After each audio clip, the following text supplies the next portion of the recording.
लिल्लाह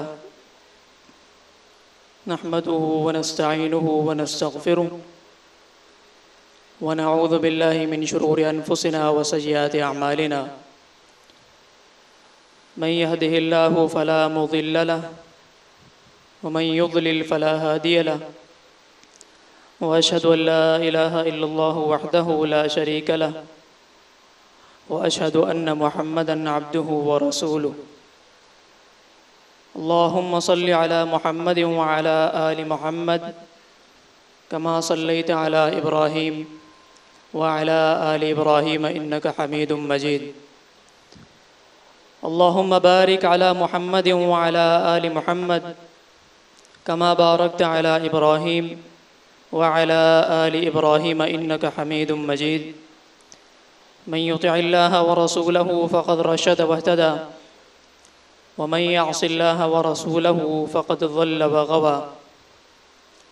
अम्मा बअदु फ़इन्न खैरल हदीस किताबुल्लाह व खैरल हदी हदी मुहम्मदिन सल्लल्लाहु अलैहि वसल्लम व शर्रल उमूरि मुहदसातुहा फ़इन्न कुल्ल मुहदसतिन बिदअह व कुल्ल बिदअतिन ज़लालह व कुल्ल ज़लालतिन फ़िन्नार। अऊज़ु बिल्लाहि मिनश शैतानिर रजीम। बिस्मिल्लाहिर रहमानिर रहीम। अल्हाकुमुत तकासुर हत्ता ज़ुरतुमुल मक़ाबिर कल्ला सौफ़ तअलमून सुम्मा कल्ला सौफ़ तअलमून कल्ला लौ तअलमून इल्मल यक़ीन लतरवुन्नल जहीम सुम्मा लतरवुन्नहा ऐनल यक़ीन सुम्मा लतुसअलुन्न यौमइज़िन अनिन नईम। सही बुखारी में किताब रिक़ाक़ के अंदर इमाम बुखारी रहमहुल्लाह एक हदीस लेकर आए हैं। सैयदना अबू उबैदा बिन जर्राह रज़ियल्लाहु अन्हु बहरैन से जिज़िये का माल लेकर मदीना मुनव्वरा पहुँचते हैं। सहाबाए किराम को इत्तला मिली। तमाम सहाबाए किराम रज़ियल्लाहु अन्हुम मस्जिद में जमा हो गए। रसूलुल्लाह सल्लल्लाहु अलैहि वसल्लम फ़जर की नमाज़ अदा करते हैं। देखते हैं कि दूर दराज से भी लोग आए हुए हैं। जो लोग रूटीन में मस्जिद नबवी के अंदर नमाज नहीं पढ़ते, दीगर मसाजिद में अपने अपने इलाक़ों में अदा करते हैं, वो भी आज मस्जिद नबवी में मौजूद हैं। रसूलुल्लाह सल्लल्लाहु अलैहि वसल्लम नमाज अदा करने के बाद सहाबा किराम पर एक निगाह दौड़ाते हैं और आप मुस्कुराते हैं और फरमाते हैं, लक़द ज़नन्तु अन्नकुम समिअतुम बिक़ुदूमि अबी उबैदा। मुझे लगता है कि तुम्हें मालूम हो गया है कि अबू उबैदा बिन जर्राह रज़ियल्लाहु अन्हु बहरैन से जिज़िये का माल लेकर मदीना आ गए। क़ालू अजल या रसूल अल्लाह, अल्लाह के रसूल, जी हाँ। फ़क़्र फ़ाक़ा का दौर था, इंतहाई गुर्बत थी, तंगदस्ती थी। हिजरत के बाद मुसलमान माली लिहाज से इंतहाई परेशान हालात के अंदर थे।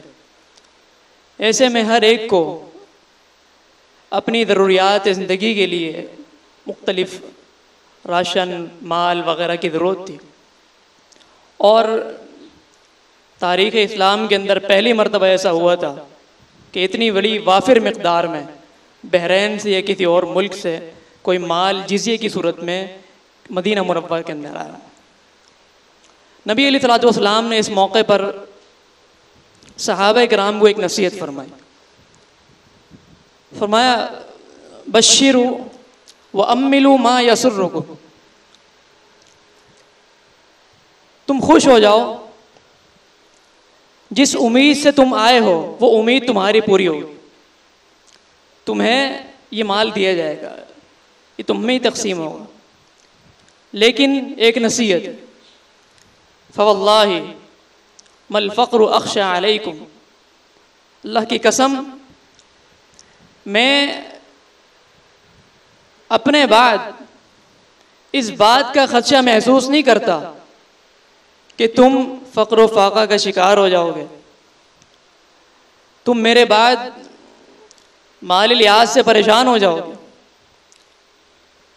वलाकिन्नी खशीतु अन तुबसत अलैकुमुद दुनिया, लेकिन ख़तरा इस बात का है कि मेरे बाद तुम्हारे लिए दुनिया के ख़जाने खुल जाएंगे। फ़तनाफ़सूहा कमा तनाफ़सूहा, फिर तुम भी इस माल के हुसूल के लिए उसी तरह तगदो करोगे, उसी तरह कोशिशें करोगे जिस तरह पिछली उम्मतें ने कोशिश की। फिर उन्होंने हलाल और हराम का फ़र्क छोड़ दिया, फिर उन्होंने शायर इस्लाम की पाबंदी छोड़ दी। तुम भी, मेरी उम्मत के लोग भी, मुझे ख़तरा है कि मेरे बाद ऐसा ही करेंगे। फिर क्या होगा? फ़तुहलिककुम कमा अहलकतहुम, ये माल की हिर्स तुम्हें भी, मेरी उम्मत को भी उसी तरह बर्बाद कर देगी जिस तरह पिछली उम्मतों को बर्बाद कर देगी। तो ये माल की जो हिर्स है, रसूलुल्लाह सल्लल्लाहु अलैहि वसल्लम के फरमान के मुताबिक आपकी उम्मत में इस तरह फैली कि फिर वही हुआ, हलाल और हराम का फ़र्क ख़त्म। गुज़रते वक्त के साथ इस्लामी सल्तनत वसी होती गई और जो खैरुल कुरून थे, बेहतरीन लोग थे, जिनके दिल पाक और साफ थे, किसी किस्म की दुनियावी रग़बत, इस माल की मोहब्बत उनके दिलों में नहीं थी, वो लोग चले गए। और वक्त गुज़रते साथ ऐसे लोग आए जिनके दिलों के अंदर ये तमाम रज़ाइल और ये तमाम औसाफ मौजूद थे। शरीयत ने माल की कमाई को बुरा करार नहीं दिया, इसको खैर करार दिया। फ़इज़ा क़ुज़ियतिस सलातु फ़ंतशिरू फ़िल अर्दि वब्तग़ू मिन फ़ज़लिल्लाह, जब जुमे की नमाज हो जाए, सूरतुल जुमा, जब जुमे की नमाज हो जाए तो फिर ज़मीन के मुख्तलिफ़ हिस्सों पर फैल जाओ और अल्लाह ताला का फ़ज़ल तलाश करो, अल्लाह ताला की तरफ से खैर तलाश करो। तो ये माल खैर है, लेकिन बाद औक़ात ये इंसान के लिए शर साबित होता है। कब? जब इस माल की हिर्स इंसान के दिल में पैदा हो जाए, माल की कसरत, और फिर उस कसरत में इंसान इस हद तक बढ़ जाए, उस कसरत के हुसूल के लिए इंसान इस हद तक चला जाए कि फिर एक के बाद दो, दो के बाद तीन, और फिर इसकी ये गिनती कहीं जा कर ना रुके। यही मफ़हूम है उस हदीस में। रसूलुल्लाह सल्लल्लाहु अलैहि वसल्लम का फरमान है, लौ कान लिब्नि आदम वादियान मिन दहबिन लब्तगा सालिसा, अगर इंसान के पास दो वादी, दो शहर सोने से भरकर इंसान के पास आ जाएं तो फिर क्या होगा? क्या इस पर वो राज़ी हो जाएगा? नहीं, उसका नफ्स, उसका जो नफ्स अम्मारा है, वो तीसरी वादी की तलाश के लिए और इसी कदर सोने की मज़ीद हुसूल के तगदो के लिए, उसको हासिल करने के लिए अपने आप को लगा रखे। यानी फिर उसका वो किसी तौर पर किसी मंजिल पे जाकर अपने आप को रोकता नहीं है, फिर वो मज़ीद चाहता है, फिर मज़ीद चाहता है। ये दरअसल शरीयत में मज़मून। आज इस तरह के हालात और इंसान की ज़िंदगी में आने वाले कुछ दीगर मामला, ये दरअसल अल्लाह रब्बुल इज़्ज़त की तरफ से इम्तिहान होते हैं, और ये इम्तिहान इसी हिर्स को ख़त्म करने के लिए। वरना रूटीन में अल्लाह ताला रहम फरमाए, हमारे यही मामला, हमारी मसरूफियात, हमारे औकात, हमारी सेहत, सब कुछ इसी डगर पर, इसी रूटीन पर। और वही बात जो हदीस में कि अगर 2 वादियां हों तो तीसरी की तलाश में। यही बात अल्लाह ताला ने सूरह तकासुर में बयान की, अल्हाकुमुत तकासुर, तुम्हें माल की कसरत ने और उसकी हिर्स ने बर्बाद कर दिया। हत्ता ज़ुरतुमुल मकाबिर, हत्ता कि तुम इसी कसरत और माल के हिर्स में अपनी कब्रों तक जा पहुंचे। फिर यही होता है कि इंसान जब इस राह पर चल पड़े, उसके दिल के अंदर हिर्स पैदा हो जाए, माल की ये हिर्स से मुराद ये है ज्यादा की तमन्ना और ऐसी ज्यादती की तमन्ना कि जिसमें मेरे मुकाबिल कोई ना हो, मैं सबसे आगे हूं, इसे हिर्स कहते हैं। मैंने अर्ज किया कि माल की कसरत ये कोई मज़मूम शय नहीं है। जब इसके अंदर हिर्स पैदा हो जाए तो फिर ये कभी भी इंसान के पेट को नहीं भरेगी। वला यमलऊ जौफ इब्न आदम इल्ला तुराब, फिर ये पेट भरेगा कब? जब कब्र की मिट्टी इंसान के ऊपर आएगी।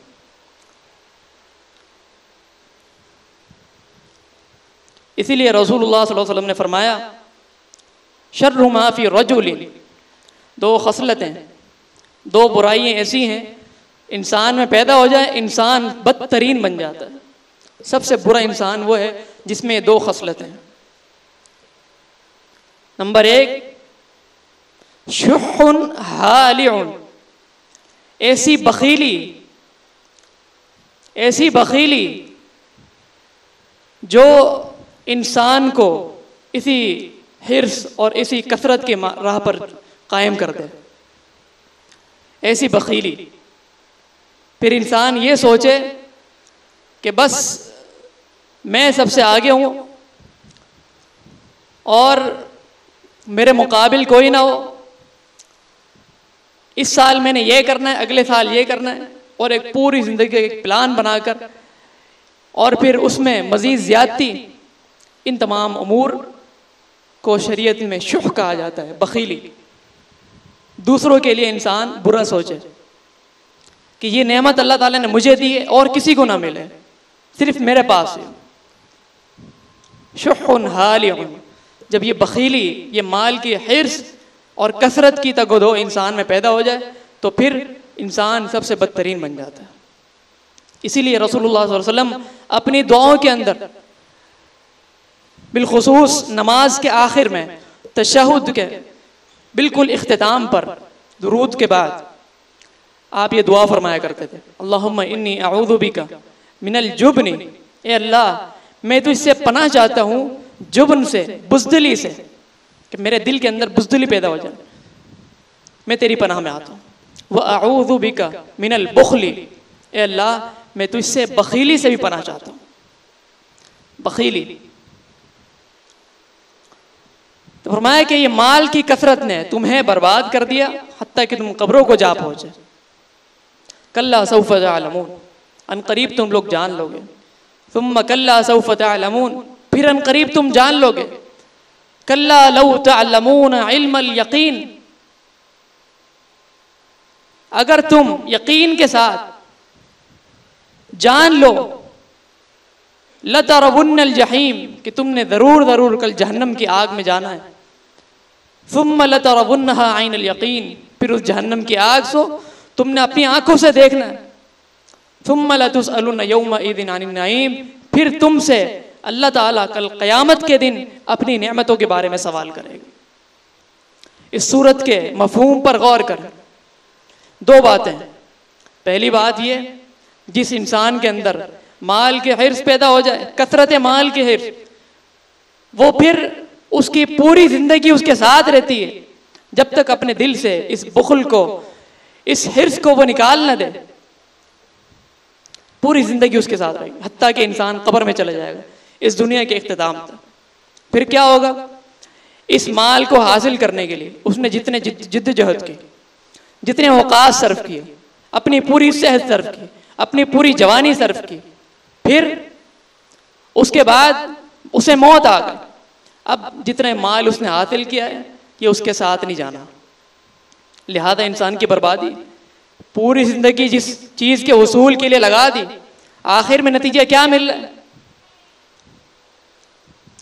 फिर इससे मजीद सोचने वाली बात, फिक्र करने वाली बात यह है कि फिर ये जो माल हासिल किया था, जिसे छोड़कर इंसान इस दुनिया से जा रहा है और कब्र में कुछ नहीं लेके जा रहा सिवाय अपने अमाल के, सब कुछ यही छोड़ के जा रहा, उसका हिसाब भी अगले दिन देना, फिर क़यामत के दिन उसका हिसाब भी देना। दो लिहाज से खसारे में इंसान, एक कारोबारी इन्वेस्टमेंट करता, अब उसे नुकसान हो जाए तो ये नुकसान दो लिहाज, एक तो ये कि उसे कुछ नफ़ा नहीं मिला, दूसरा ये जो इसमें इन्वेस्टमेंट थी वो भी ज़ाया हो गई। यही मामला है इसका। अपनी पूरी ज़िंदगी जिस चीज़ के उसूल के लिए सर्व की है वो हासिल नहीं हुआ, फिर जो चीज़ इंसान ने इसे नेमत के तौर पर दी थी अल्लाह ताला ने इंसान को, वो भी ज़ाया हो गई। वो क्या थी? वो दो चीज़ें थी, एक इंसान की सेहत थी, एक इंसान की फरागत थी, फुर्सत थी। ये दोनों चीज़ें इंसान ने माल के उसूल के लिए सर्व की है, और जब इस दुनिया से जा रहा है तो वो माल भी ज़ाया हो गया, साथ नहीं ले जा सकता। और फिर अल्लाह ताला ने जो सेहत दी थी, जो औकात दिए थे, जो मसरूफियात दी थी, वो भी उसने ज़ाया कर दी। लिहाजा नबी अलैहिस्सलाम फरमाते हैं, निअमतानी मक़बूरुन फ़ीहिमा कसीरुम मिनन नास अस्सिहतु वल फ़राग़। दो नेमतें अल्लाह ताला की ऐसी हैं जिनके बारे में अक्सर इंसान घाटे के अंदर हैं, खसारे के अंदर हैं, वो नुकसान में है। दो नेमतें कौन सी हैं? एक सेहत है, एक फरागत। इस फरागत को, इस सेहत को इंसान इस्तेमाल करे किस चीज़ में? अल्लाह ताला की इताअत के अंदर, अल्लाह ताला की इताअत के अंदर, अल्लाह ताला के अहकामात की पाबंदी के अंदर, उन तमाम अहकामात को बजा लाने में, शरीयत के मुताबिक अपनी ज़िंदगी गुजारे। यही शरीयत इंसान से शरीयत चाहती है, यही अल्लाह ताला ने कुरान करीम के अंदर, नबी अलैहिस्सलाम ने अपनी अहादीस के अंदर यही इंसान की ज़िंदगी का मकसद बयान किया। लिहाजा मेरे भाइयों, अल्लाह ताला ने आज हमें ये वक्त दिया है, ये मौका दिया है, आज फुर्सत भी है और सेहत भी है। आज हर इंसान गौर कर ले कि मैंने अभी तक जो तको दो की है उसकी बुनियाद क्या है और उसके नतीजे में मुझे क्या मिलने वाला है और शरीयत मुझसे क्या चाहती है।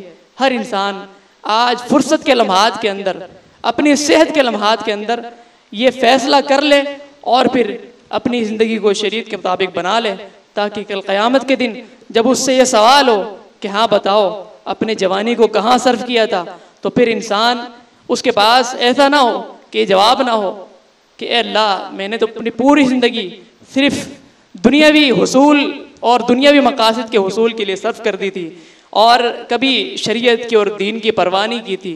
कहीं ऐसा ना हो कल क़यामत के दिन अल्लाह ताला हमसे सवाल करे और आगे हमारे पास जवाब ना हो। मशहूर हदीस है कि कल क़यामत के दिन हर इंसान से 5 सवाल होने हैं। जब तक इंसान इन 5 सवालों का जवाब नहीं दे देता, अल्लाह ताला के बारगाह से उसका एक कदम हिल नहीं सकता। उन 5 सवालों में से 2 सवाल यही हैं।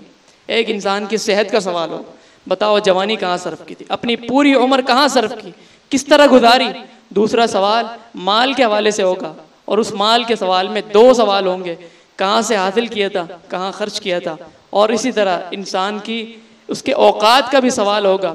तो ये तमाम मामलात इंसान के लिए ज़रूरी है इंसान अपनी ज़िंदगी, अपनी पूरी मसरूफियात शरीयत के मुताबिक बनाए, इस माल के हिर्स से अपने आप को बचाए। ये एक बेहतरीन मौका अल्लाह ताला ने दिया है।